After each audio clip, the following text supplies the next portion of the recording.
ओम शांति। आज 16 दिसंबर 2024 के साकार मधुर महावाक्य हैं।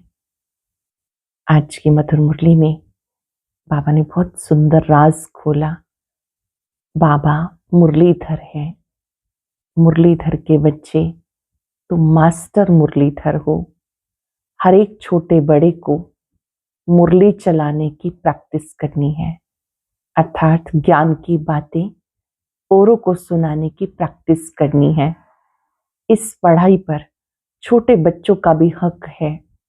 माता पिता को अपने छोटे बच्चों को भी ये ज्ञान की बातें जरूर सुनानी है, ताकि वो भी बाबा से वर्षा ले सकें, ऊंच पद प्राप्त कर सकें। ये पढ़ाई बहुत ऊंची पढ़ाई है। इसको बच्चे, बूढ़े, जवान सब पढ़ सकते हैं। हर एक ये बात समझे कि अब हमारी ये यात्रा पूरी हुई। ये हमारा 84वां जन्म है। शिव जयंती आती है तो शिव पिता का परिचय देना है। कैसे निराकार शिव ब्रह्मा के द्वारा आकर पढ़ाते हैं। निराकार आत्मा निराकार बाप की संतान है। ये ब्रह्मा मुख ही गौमुख है। बाबा कहते हैं योग और एजुकेशन दोनों खिसकने वाली चीज है। जो पढ़ाई है फिर भी थोड़ी बहुत बुद्धि में रहती है, पर जब आप याद करते हो तो ये बार बार खिसक जाती है। जो बातें सुनते हो इनका विचार सागर मंथन करना है। बाबा हमें मनुष्य से देवता बनने की पढ़ाई पढ़ाते हैं, तो इन बातों का अच्छी रीति विचार सागर मंथन करना है। बाबा ने याद दिलाया कि अब वापस घर जाना है। उस देह से, दुनिया से सबसे ममत्व मिटा देना है।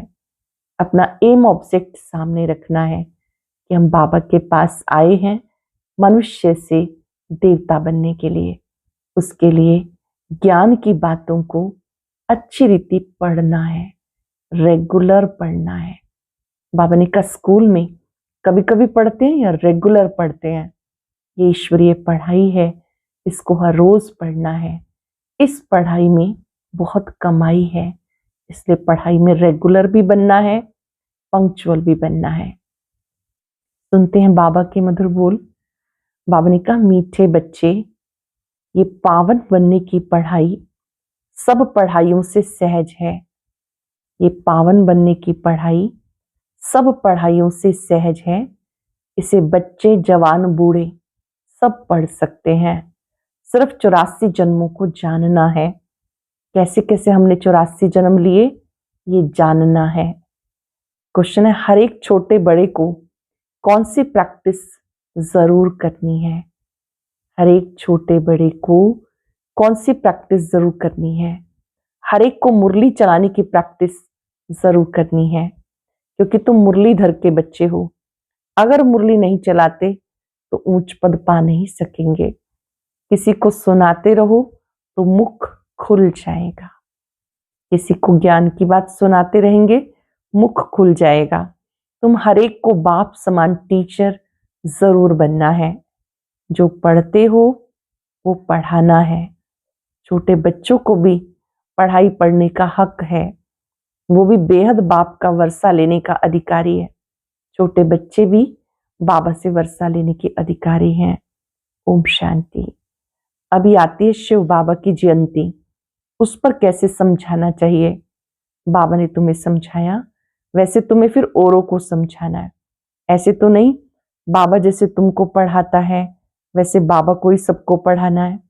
शिव बाबा ने तुमको पढ़ाया, जानते हो, इस शरीर द्वारा पढ़ाया। बरोबर हम शिव बाबा की जयंती मनाते हैं, हम नाम भी शिव का लेते हैं। वो तो है ही निराकार, उनको शिव कहा जाता। वो लोग कहते शिव तो जन्म मरण रहित है, उनकी फिर जयंती कैसे होगी। ये तुम जानते हो कैसे नंबरवार मनाते रहते हैं।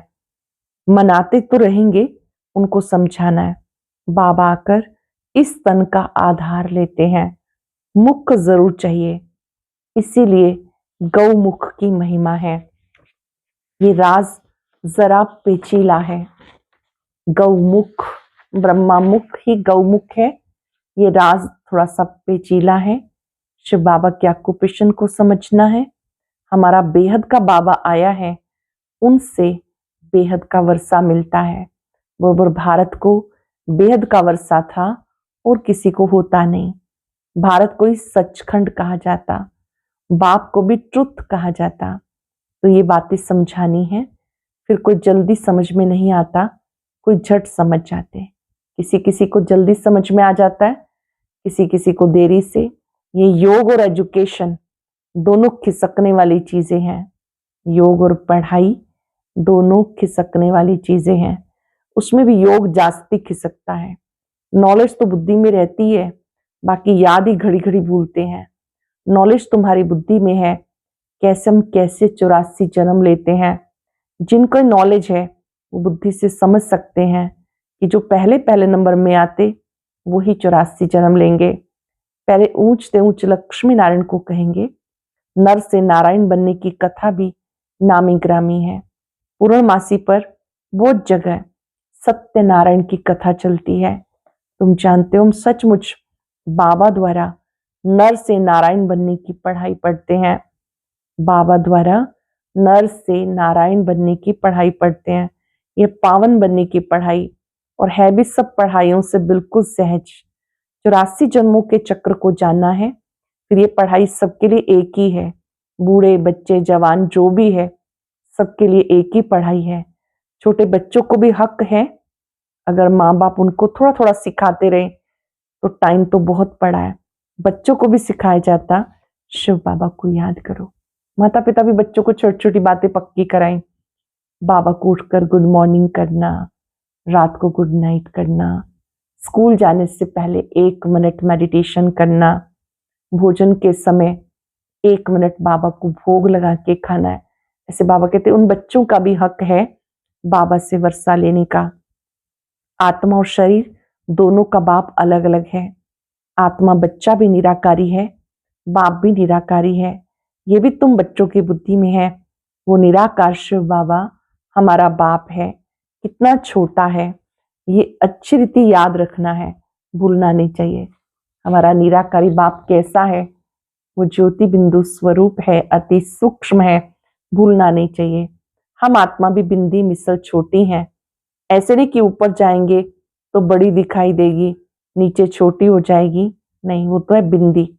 ऊपर में जाएंगे तो तुमको जैसे देखने में भी नहीं आएगी, बिंदी है ना, बिंदी क्या देखने में आएगी।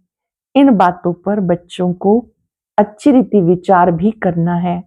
हम आत्मा ऊपर से आई हैं इस शरीर के द्वारा पार्ट बजाने। आत्मा घटती बढ़ती नहीं। ऑर्गन्स पहले छोटे पीछे बड़े होते। अब तुम जैसे समझते हो तुम्हें औरों को भी समझाना है। ये तो जरूर है, नंबरवार जो जितना पढ़ा उतना ही पढ़ाते हैं। सबको टीचर भी जरूर बनना है सिखाने के लिए। बाप में तो नॉलेज है, वो इतनी छोटी सी परमात्मा है, सदैव परम धाम में रहते हैं। यहाँ एक ही बार संगम युग पर आते हैं। बाप को पुकारते भी तब हैं जब बाप को पुकारते भी तब हैं जब आत्माएं बहुत दुखी हो जाती हैं। कहते आकर हमें सुखी बनाओ। बच्चे अब जानते, हम पुकारते रहते बाबा आकर हमें पतित दुनिया से नई सतयुगी सुखी दुनिया में ले चलो, वहां ले जाने का रास्ता बताओ। वो भी जब खुद आए तभी तो रास्ता बताए। वो आएंगे तब जब दुनिया को बदलना है। ये बड़ी सिंपल बातें हैं, नोट करनी है। बाबा ने आज ये समझाया, हम भी ऐसे समझाते हैं। ऐसी प्रैक्टिस करते करते मुख खुल जाएगा। तुम मुरलीधर के बच्चे हो, तुम्हें मुरलीधर जरूर बनना है। जब औरों का कल्याण करेंगे तब नई दुनिया में ऊंच पद पाएंगे। यह वह पढ़ाई तो है यहाँ के लिए, और ये है भविष्य नई दुनिया के लिए। वहां सदैव सुख ही सुख है। वहां 5 विकार तंग करने वाले होते ही नहीं। सतयुगी दुनिया में ये 5 विकार होते नहीं। यहाँ रावण राज्य, पराये राज्य में हम हैं। तुम ही पहले अपने राज्य में थे। तुम कहेंगे नई दुनिया, फिर भारत को ही पुरानी दुनिया कहा जाता। गायन भी है, नई दुनिया में नया भारत। ऐसे नहीं कहेंगे कि नई दुनिया में इस्लामी बोधी, नहीं, अब तुम्हारी बुद्धि में है, बाबा कर हम बच्चों को जगाते हैं। ड्रामा में पार्ट ही उनका ऐसा है, बाबा का पार्ट है हम सबको जगाने का। भारत को ही आकर स्वर्ग बनाते। भारत ही पहला देश है, भारत पहले देश को ही स्वर्ग कहा जाता। भारत की आयु भी लिमिटेड है, लाखों वर्ष कहना अनलिमिटेड हो जाता। लाखों वर्ष की बात स्मृति में आ ना सके। नया भारत था और अब पुराना भारत कहेंगे। भारत ही नई दुनिया होगी। जानते हो हम अभी नई दुनिया के मालिक बन रहे हैं। बाबा ने राय बताई, मुझे याद करो तो तुम्हारी आत्मा नई प्योर बन जाएगी। मुझे याद करो, आत्मा बिल्कुल नई प्योर बन जाएगी, फिर शरीर भी नया मिलेगा। आत्मा और शरीर दोनों सतो प्रधान बनते। तुमको राज्य मिलता है सुख के लिए। ये भी ड्रामा अनादि बना हुआ है। नई दुनिया में सुख शांति है, वहां कोई तूफान आदि नहीं होते। बेहद की शांति में सब शांत हो जाते। यहाँ है अशांति तो सब अशांत है। सतयुग में सब शांत होते हैं। ये वंडरफुल बातें हैं। ये अनादि बना बनाया खेल है। ये बेहद की बातें। वो हद की बैरिस्ट्री इंजीनियरिंग आदि पढ़ते। अब तुम्हारी बुद्धि में बेहद की नॉलेज है। एक ही बाप आकर बेहद ड्रामा का राज समझाते। आगे तो एक नाम भी नहीं सुना था, बेहद का ड्रामा कैसे चलता है। अब तुम समझते हो, सतयुग त्रेता जरूर वो पास्ट हो गया, उसमें इनका राज्य था। त्रेता में राम राज्य था, पीछे फिर और धर्म आए। बाबा कहते इस्लामी, बौद्धि, क्रिश्चियन सब धर्मों का पूरा तुम्हें मालूम है। ये सब 2500 वर्ष के अंदर आए हैं। सतयुग त्रेता में एक ही धर्म था, आदि सनातन देवी देवता धर्म। द्वापर से अन्य धर्म आए। बाबा कहते धीरे धीरे झाड़ बढ़ता गया। विचार करो, सतयुग त्रेता में बरोबर दैवी गुणों वाले थे। सूर्यवंशी, चंद्रवंशी 2500 वर्ष में, बाकी आधे में वो सब थे। इससे जास्ती का कोई हिसाब किताब निकल ना सके। फुल, पौना, आधा, चौथा 4 हिस्सा है। कायदे से टुकड़ा टुकड़ा करेंगे ना। आधे में तो ये है, कहते सतयुग में सूर्यवंशी राज्य, त्रेता में चंद्रवंशी। सतयुग में सूर्यवंशी, त्रेता में चंद्रवंशी। ये तुम सिद्ध करके बताते हो तो जरूर सबसे बड़ी आयु उनकी होगी जो पहले पहले सतयुग में आते हैं। कल्प ही 5000 वर्ष का है। वो लोग 84 लाख योनियां कह देते तो कल्प की आयु भी लाखों वर्ष कह देते। कोई माने भी नहीं, इतनी बड़ी दुनिया हो भी ना सके। बाबा कहते कुल 84 जन्म है और ये चक्र 5000 वर्ष का है। तो बाबा समझाते ये ज्ञान सागर बाप तुम बच्चों को ज्ञान की बातें इनके मुख से देते हैं। ये है गौमुख। इस गौ माता से तुम सबको अडॉप्ट करते हैं। ये थोड़ी सी बातें समझाने में बहुत सहज है। एक रोज समझाकर फिर छोड़ देंगे तो बुद्धि और बातों में लग जाएगी। स्कूल में एक दिन पढ़ा जाता है या रेगुलर, पूछना है। हम रेगुलर पढ़ते हैं, स्कूल में कभी कभी पढ़ते हैं या रेगुलर। नॉलेज एक दिन भी नहीं समझी जा सकती, एक दिन में नहीं समझी जा सकती। बेहद का बाप हमें पढ़ाते हैं तो जरूर बेहद की पढ़ाई होगी। बेहद का राज्य देते। भारत में बेहद का राज्य था। ये लक्ष्मी नारायण बेहद का राज्य करते थे। किसको ये बातें स्वप्न में भी नहीं है जो पूछे कि इन्होंने राज्य कैसे लिया। उनमें प्योरिटी जास्ती थी। योगी है ना, इसलिए आयु भी बड़ी होती है। हम ही योगी थे, फिर 84 जन्म ले, भोगी भी जरूर बनना है। हम ही योगी थे, फिर 84 जन्म ले, भोगी बन गए। मनुष्य नहीं जानते, ये भी जरूर पुनर्जन्म में आए होंगे। इनको भगवान भगवती नहीं कहा जाता। इनसे पहले तो कोई है नहीं जिसने 84 जन्म लिए हों। पहले पहले जो सतयुग में राज्य करते वो 84 जन्म लेते हैं, फिर नंबरवार नीचे आते जाते। हम आत्मा सो देवता बनेंगे, फिर हम सो क्षत्रिय वैश्य शूद्र बनेंगे, डिग्री कम होगी। गाया जाता पूज्य सो पुजारी, सतो प्रधान से फिर तमो प्रधान बन जाते। ऐसे पुनर्जन्म लेते लेते नीचे चले गए। ये कितना सहज है, परंतु माया ऐसी है ये बातें भी भुला देती हैं। ये सब पॉइंट्स इकट्ठी कर किताब आदि बनाई जाए, लेकिन वो तो कुछ रहेगी नहीं, ये टेम्परेरी है। बाबा ने इस समय आकर के तुम्हें गीता ज्ञान दिया है। बाबा की मुरली में ज्ञान की बातें जो हम सुनते हैं, ये ज्ञान के गीत हैं, सच्ची गीता है। बाबा तुम बच्चों को जैसे कल्प पहले समझाया था, ऐसे ही समझा रहे हैं। ये बातें समझने की हैं। रावण को प्रतिवर्ष जलाते हैं, ये बहुत बड़ा दुश्मन है, परंतु दुश्मन कैसे कोई नहीं जानते। सोचते हैं कि सीता चुरा कर ले गया, इसीलिए दुश्मन है। ये सीता कौन सी है?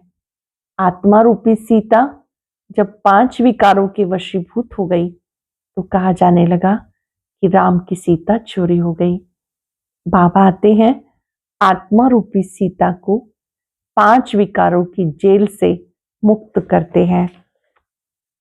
अब ये आत्मा रूपी सीता इस समय 5 विकारों की वशीभूत हो गई है।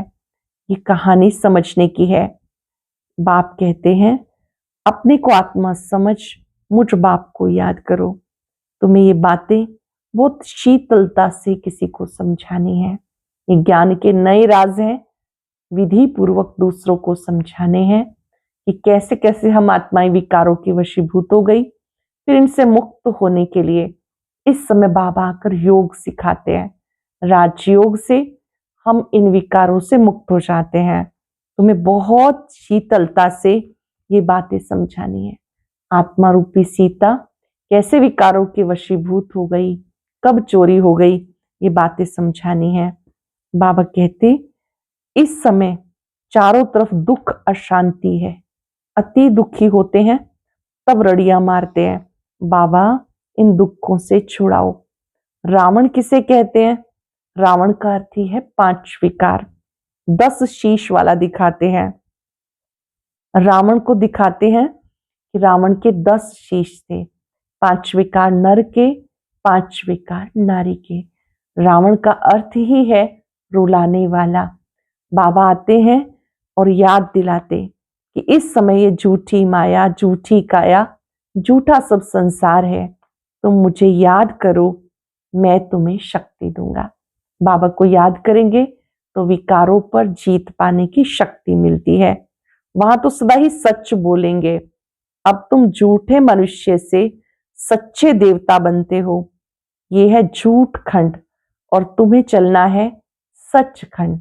सचखंड में चलना है तो तुम्हें सत्य बाप को याद करना है। अच्छा, मीठे मीठे सिक्किलदे बच्चों प्रति माता पिता बाप दादा का याद प्यार, गुड मॉर्निंग। रूहानी बाप की रूहानी बच्चों को नमस्ते। रूहानी बच्चों की रूहानी बाप दादा को याद प्यार, नमस्ते, गुड मॉर्निंग, शुक्रिया बाबा, शुक्रिया। धारणा के लिए सार। ज्ञान सागर बाप जो रोज बेहद की पढ़ाई पढ़ाते हैं, उस पर विचार सागर मंथन करना है। जो पढ़ा दूसरों को जरूर पढ़ाना है। ये बेहद का ड्रामा कैसे चल रहा है, ये अनादि बना बनाया ड्रामा है।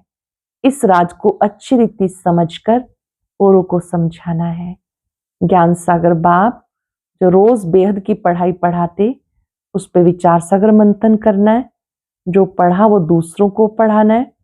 ये बेहद का ड्रामा कैसे चल रहा है, ये अनादि बना बनाया वंडरफुल ड्रामा है। इस राज को अच्छी रीति समझ के फिर समझाना है।